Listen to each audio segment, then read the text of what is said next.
अवधूत चिंतन श्री गुरुदेव दत्त. श्री स्वामी समर्थ. स्वामी भक्तांनी कुठल्याही नकारात्मक घटनेत अडकू नये म्हणून स्वामी महाराज सतत प्रेरणा देतात आणि प्रेरणा देण्याचे छोटेसे माध्यम स्वामी संदेश असतात. चला तर मग ऐकूया आजचे स्वामींचे दिव्य मार्गदर्शन. देव म्हणतात, बाळा, जेव्हा तू श्रद्धापूर्वक आमच्याकडे काही नैवेद्य आणतोस, काही प्रसाद आणतो, तेव्हा तुझी श्रद्धा संपूर्ण त्यात असते आणि तू श्रद्धेने विश्वासाने मला ते समर्पित करतोस. त्याचप्रमाणे जसा गोड प्रसाद आहे, त्याचप्रमाणे तुझे जीवन देखील गोड होऊन जाणार आहे. तुझ्या आयुष्यातले ते सुखद क्षण आहेत, ते तुला प्राप्त होताना कोणीही त्यामध्ये येणार नाही. अगदी तुझे शत्रू देखील नतमस्तक होणार आहेत. तुमच्या बाजूने देव जेव्हा कार्य करू लागतात, तेव्हा तुम्ही पाहता ते आनंदाचे क्षण, ते तृप्तीचे क्षण तुम्ही अनुभव करता. देव तुमची काळजी घेत आहेत.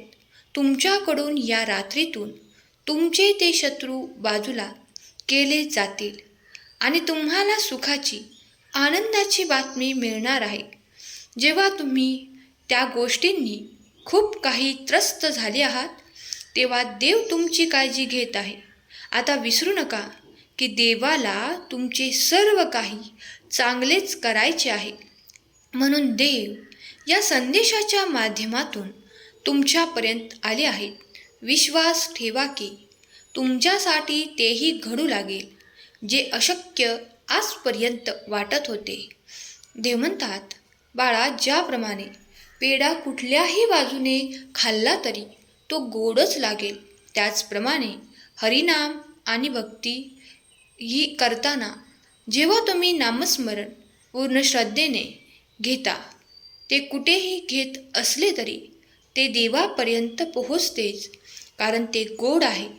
जेव्हा देवाची शक्ती त्या नावात आहे, तेव्हा ते अत्यंत सुखद अमृतासारखे आहे. तेव्हा निरंतर परमेश्वराचे, भगवंताचे नाम घेताना कंटाळा करू नका. कधीही लक्षात घ्या की देव आणि देवाची दैवी ऊर्जा प्राप्त करण्याचे एकमात्र साधन म्हणजे नामस्मरण आहे. जो कोणी नामात दंग झाला, त्याचा सर्व काही योगक्षेम देवाने वाहिला. जर तुम्ही सहमत असाल तर होय, मी सहमत आहे, कमेंट करा. देव तुमची सर्व काही काळजी घेत आहेत. तुमच्या दिशेने आशीर्वाद येत आहेत. जेव्हा तुम्ही खूप काही कष्ट सहन केले आहेत, त्रासही पाहिले आहेत, तेव्हा देव म्हणतात, बाळा, स्वतः इतका आत्मविश्वास निर्माण कर आणि मी तुझ्यासोबत असल्याचे भान ठेव, कारण मी सतत तुला साथ देत आहे. ज्या ठिकाणी तुला कठीण वाटत असेल, त्या ठिकाणी माझे स्मरण कर, कारण मी तुला ती मदत करेल जेव्हा तुला कोणीही मदत करणार नाही. बाळा, जेव्हा तू पुढे जाशील आणि तुझ्या कार्यात अधिक मन लावशील, तेव्हा मी तुझ्यासाठी खूप काही मोठे आशीर्वादही देईन. पण तुला पुढे जावे लागेल. मागे येऊन चालणार नाही. मागे सरकून, मागे वळून पाहू नकोस, कारण पुढे चालत राहा. तुझ्या मार्गात सुख, समाधान आणि प्रगती मी देत आहे. बाळा, जो कोणी भिवून मागे राहतो, तो कधीही पाहिजे तेवढी प्रगती करत नाही. देव म्हणतात, बाळा, खूप काही भूतकाळात राहू नकोस. काल तुझ्यासोबत काय घडून गेले आहे यात जास्त लक्ष देऊ नको, तर उद्या तुला तुझ्या आयुष्यात काय घडवायचे आहे, काय प्राप्त करायचे आहे, काय करून ते साध्य करशील, याकडे लक्ष दे, याकडे लक्ष पुरव. देव म्हणतात, बाळा, तुझ्या आयुष्यात गेलेले दिवस मोजत बसण्यापेक्षा आणि गेलेल्या दिवसात काय कठीण पाहिले आहे हे पाहत बसण्यापेक्षा पुढे तुमच्या जीवनात काय सुख, काय आनंदाचे क्षण येणार आहेत आणि तुम्ही कसली इच्छा करत आहात, अपेक्षा ठेवत आहात, हे फार महत्त्वाचे आहे. तुम्ही जे काही ध्येय कराल, त्या ध्येयापर्यंत मी तुम्हाला साथ देईन. तुमचे हात धरून मी तुमच्या ध्येयापर्यंत तुम्हाला घेऊन जाणार आहे. तेव्हा तुमचे ध्येय निश्चित करा आणि पुढे पाऊल टाका. माझी साथ तुम्हाला प्रत्येक क्षणाला मिळणार आहे. कधीकधी तुम्ही कितीही काहीही केले तरी जे काही नियतीने काही गोष्टी ठराविक तुमच्यासाठी ठेवलेल्या आहेत त्या तुम्हाला मिळतातच. त्याला तुम्हाला सामोरे जावेच लागते. त्यासाठी तुम्हाला कोणतीही तडजोड करता येत नाही. पण जो कोणी देवावर संपूर्ण विश्वास ठेवून त्या देवाचे सतत नामस्मरण करतो आणि जे मिळाले आहे त्यासाठी देवाचे आभार मानतो आणि जे काही येत आहे ते स्वीकार करतो, त्याला कधीही असमाधानी राहण्याचे दिवस येत नाहीत. त्याचे मन सदा निरंतर समाधानी होते आणि देव त्याच्या इच्छेची पूर्तता देखील करतात. देव म्हणतात, बाळा, हा संदेश तुमच्यापर्यंत येणे निव्वळ योगायोग नाही, तर देवाने ही केलेली एक लीला आहे जी तुमच्यापर्यंत पोहोचवण्यात येत आहे. तुमच्यासमोर हा संदेश येणे ही काही छोटी बाब नाही. देव तुमच्यावर आशीर्वादांचा वर्षाव करण्यासाठी आले आहेत. म्हणूनच हा संदेश शेवटपर्यंत ऐका. यातील आशीर्वाद प्राप्त करा, कारण यात तुमचे कल्याण आहे. आज खूप काही दिवसांनी भाग्याचा योग आला आहे.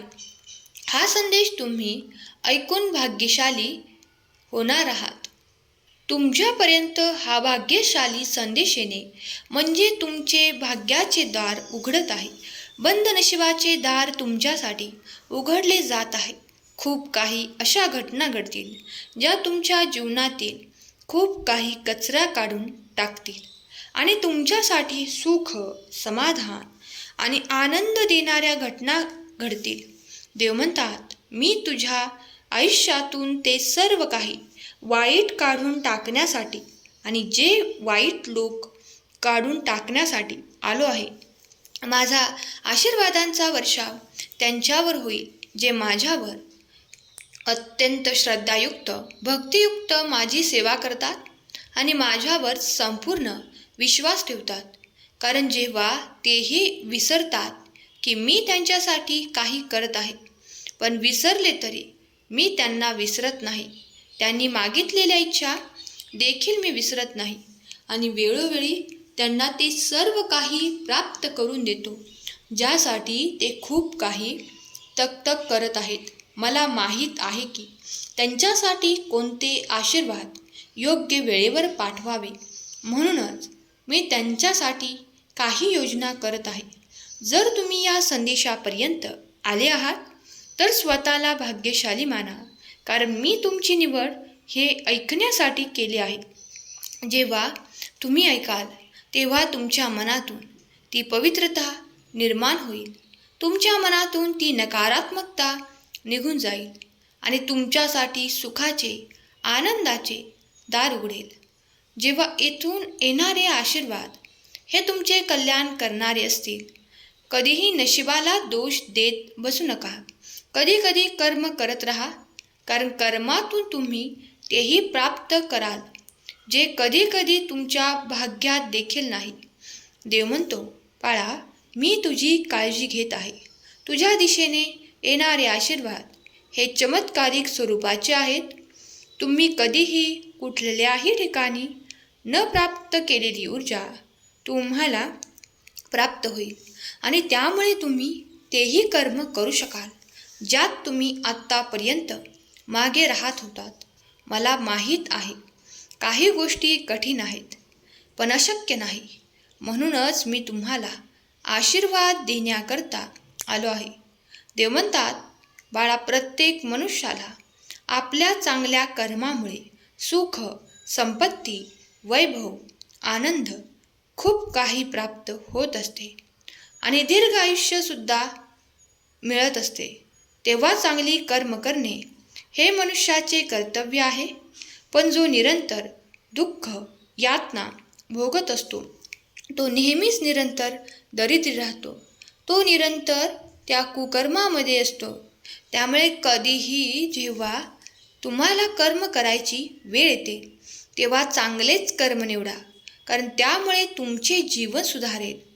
जर तुमच्या हातून कोणाची मदत घडली असेल तर तुम्ही स्वतःला भाग्यशाली माना, कारण तुम्हाला ती संधी देवानेच दिली आहे. तुम्ही जे काही ऐकत आहात त्यावर विश्वास ठेवा. देवाचे कार्य अफाट अनंत आहे. देवाची ऊर्जा अनंत अफाट आहे. त्यामुळे येणारे आशीर्वाद हे तुमचे कल्याण करणारे आहेत. देव आज तुमच्यासाठी एक भाग्याचे दार उघडत आहे. इथून पुढे तुम्हाला कुठलीही कमतरता भासणार नाही. तुमच्या समस्या संपवणारे आशीर्वाद तुमच्या मार्गात येऊ लागतील आणि तुमच्यासाठी नवीन मार्ग उघडू लागतील. ज्या काही संधींसाठी देवाने आत्तापर्यंत तुमच्यासाठी जे काही थांबवलेले होते ते आता तुम्हाला मिळण्याची संधी परत मिळणार आहे, कारण तुमच्यासाठी ते आहे. ते मिळवण्यासाठी तुम्ही जे काही प्रयत्न दाखवले आहेत ते देवाने पाहिले आहेत. चांगले कर्म केले आहेत ते देवाने पाहिले आहेत आणि आता तुमच्यासाठी सर्व काही तुम्हाला अपेक्षेप्रमाणे आशीर्वादही प्राप्त होणार आहे. या संदेशापर्यंत तुम्ही आले आहात किंवा तुमची निवड स्वतः देवाने केली आहे, तर हा संदेश तुमच्यासाठीच आहे.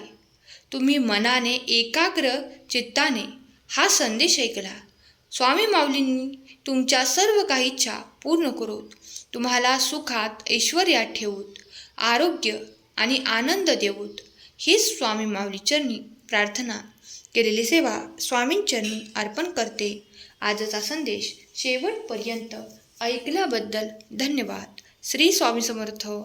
जय जय स्वामी समर्थ.